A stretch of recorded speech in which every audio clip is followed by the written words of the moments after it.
Hello and welcome to Naivety Gaming. I'm your host Matt, and this is the 42nd week of Cheap Weekly Thrills. For those who don't know, Cheap Weekly Thrills is where I browse Steam and find games that have been released in the past week for $5 or less.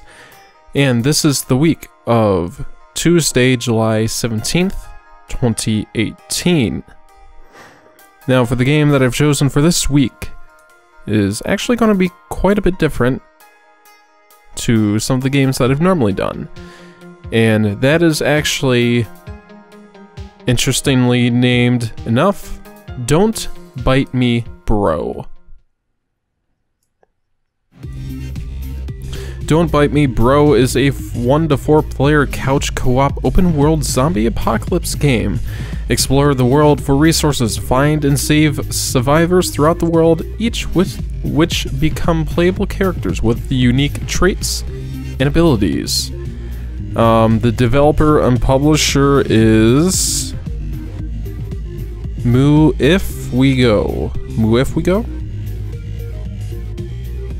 That's my best guess on this right now. But for reasons I don't know, this game really appealed to me. It was just, you know, kind of the sort of top-downness style, the voxel graphics, and an open-world survival zombie game that is not necessarily like Left 4 Dead, but it's just kind of its own unique game. Especially hugely enough with the 1 to 4 player co-op, and that's it's got single player, multiplayer, local multiplayer, co-op, local co-op, shared split screen, partial controller support. I mean, what more do you want from a game like this? And it's only 99 cents. So in my mind, I just had to go double check this game out, and I hope you guys enjoy this game as much as I will. So I'll give this game a couple of quick tests, and I'll see you guys in just a moment. Hello and welcome to Don't Bite Me, Bro. So with this game, it is, as we discussed, a top-down, voxel graphics-based, open-world survival game. And based on the not-so-distant-in-the-future zombie apocalypse, this game works kind of like a... There's a certain type of game that has waves of enemies that come in and give you some time to repair, and then...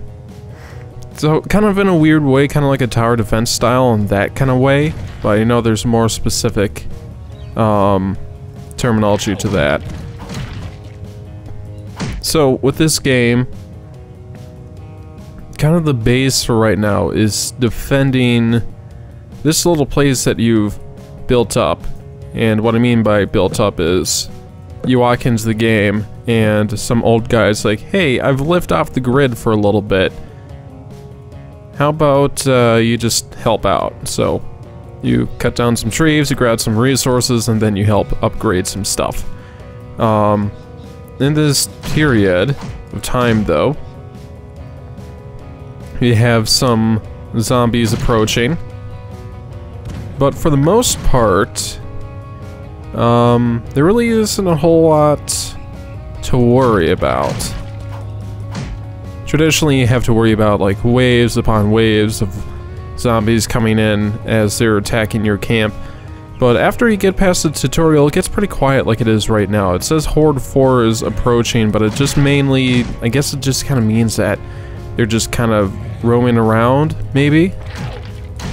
But one of the main goals is trying to gas up your truck, so I believe you can move on with the game versus being stuck in this area.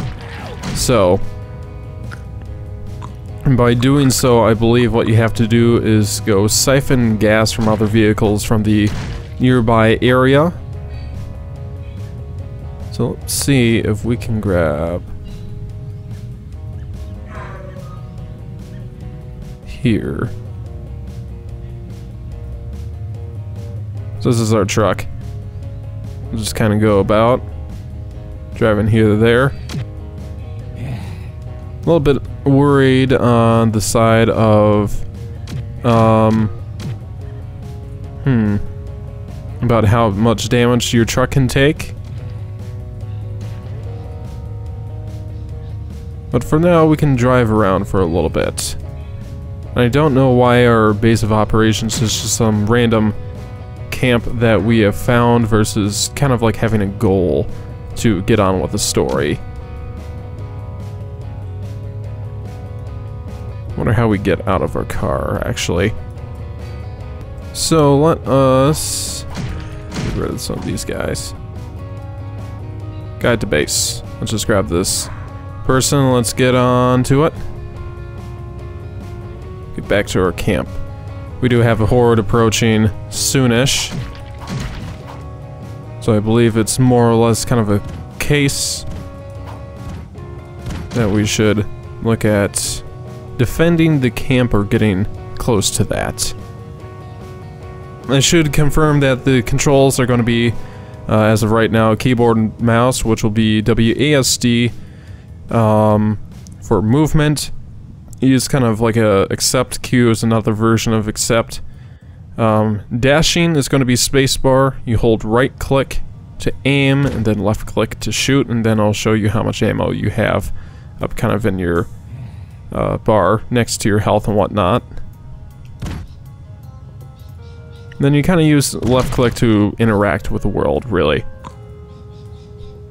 So the interesting thing about this game is gathering resources, being able to left click here, and then the tree just literally turns into wooden planks, and that's kind of a system that I found actually really humorous, but also really useful. So I don't know why I was trying to aim the left click there. That was a little bit pointless. So I better get back to camp. Use E a couple of times to heal up. Use E to upgrade some of these guys here. I'll actually take a moment to gather some resources. I'll hit tab over here. No, that's not what I wanted actually. Need resources. A horde approaches, okay. So, I'm just going to show you how to add some additional spikes and additional items to the camp. But I momentarily forgot which I'll be able to add in post, to what buttons to hit and all the rest of it, so no worries on that.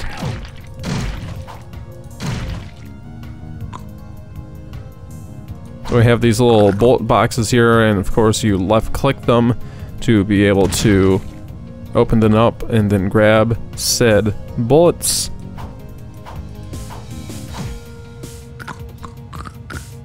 Okay, so Horde 6, it looks like, is on his way. We have plenty of time.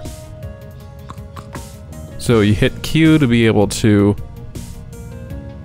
Oh, I'm just taking this wall here. I don't want that.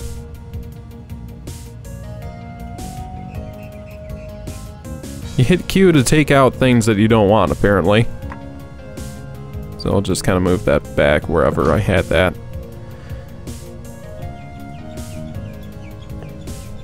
But for the most part, it is kind of like explore at your own rate, do as you will. And it seems quite basic, quite lonely for the moment, but of course you can have split screen co-op, and then also be able to have multiple players on this same game as you. So I believe there are little quests lying around for you to take care of. So let's see, let's go interact. I believe there's a policeman over here. Not too far from here that is jumping about. Greetings, sir. My partner went out on a call and never returned. Which way? Find my partner somewhere around town. So we're looking for a cop. I should say, for the moment being, that I'm just having loads of flubs today. Graphically, this game looks very nice. I was a little bit worried about how the performance would have handled on my computer, and had, when you started up the game, there were multiple different options for that. And this one seems pretty good, seems to work quite nicely, quite smoothly for the most part. The art style very much so fits what it's intending to kind of portray.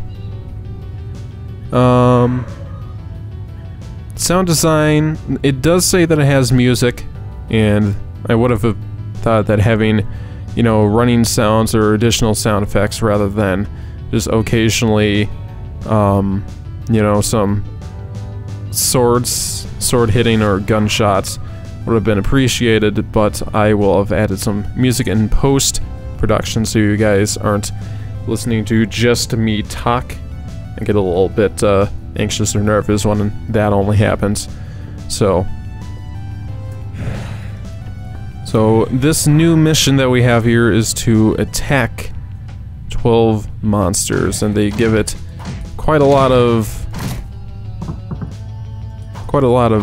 obvious signs to attack which ones. Let me just kind of roam around here, grab some stones and whatnot.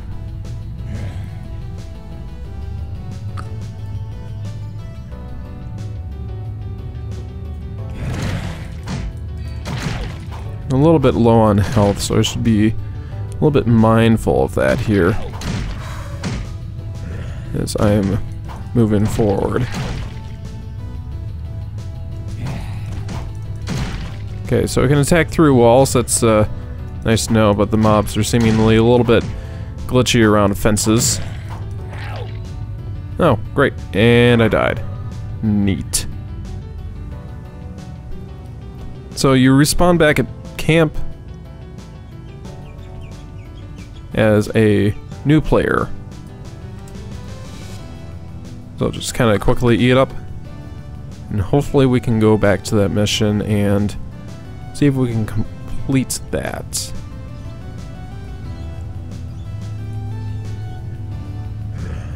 Don't like this. Seems like everybody spawned in at about the same moment.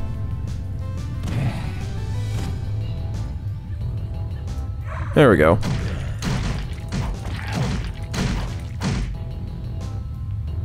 Are there any others around here? Here we go. Any more? I think that might be all 12, so let's go talk to this farmer over here. I think that's all of them. All clear. Thank you for protecting my home. You got it. Did you fix a hole in the fence? I did. Thanks for your help. Sure. Harvest crops before they waste away. Nice.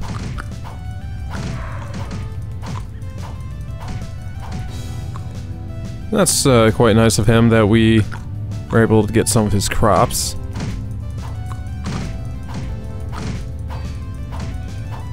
Just gotta furiously click away at these crops to take care of them.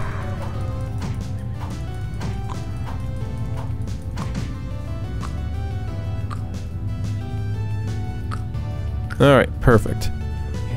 So one of the things that I believe is also mentioned in this is that you have a carrying supply of items on you, and then kind of a safe zone in your encampment, where you grab as much as you can, and then hopefully you're able to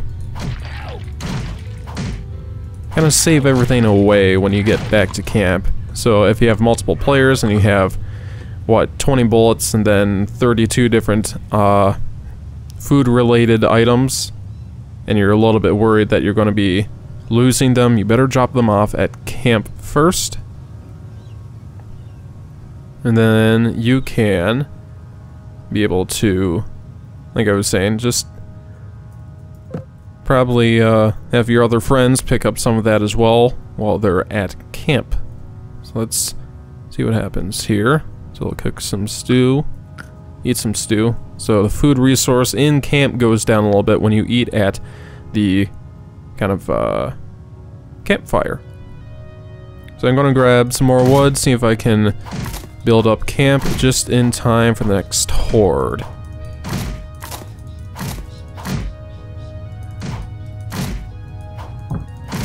I already noticed that we do have a couple making their way towards, so I'm going to be rather quick about gathering up some of these resources.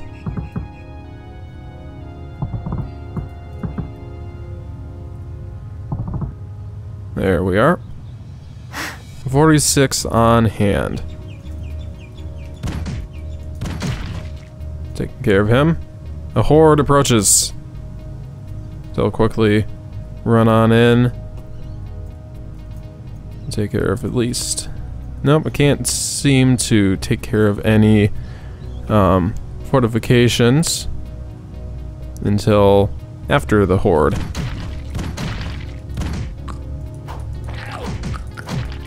Let's take care of these guys quick. And it's all clear, so that didn't seem to be too troubling of a horde. I think it's horde 4 and then a total of 8 are coming. I think that was 6 I was able to take care of. Oh.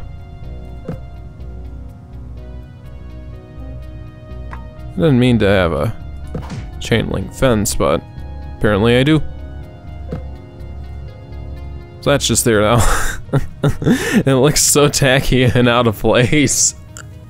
And I love how it required wood. Here, let's take wood to make a metal system. That's fantastic. I'm assuming you can probably shoot through it too. Huh, you actually can't. Never mind. So, let me back out real quick. So, that was Don't Bite Me Bro. The developer and publisher again was MUIFWEGO. Probably incorrectly pronounced. But that's my attempt at it. So like I was saying, this was Don't Bite Me Bro. If you enjoyed this content, please like and subscribe. We can always use some more subscribers around here, and for the surplus of subscribers that we've had in the past week or two, I want to again welcome you to the channel and thank you personally for subscribing. We've got a lot of great content coming up these next few weeks, so please stay tuned. If you are a developer that is releasing a game coming up in the next couple of weeks, make sure to email me at matt@theextraneouszone.com. I'd love to be able to get in contact with you and be able to review your game personally. So again, to my email address is matt@theextraneouszone.com. So that was the 42nd week of Cheap Weekly Thrills, and I hope to see you guys next week in the 43rd week, where we review more wonderful indie games. So again, we'll see you soon, and take care. Bye-bye.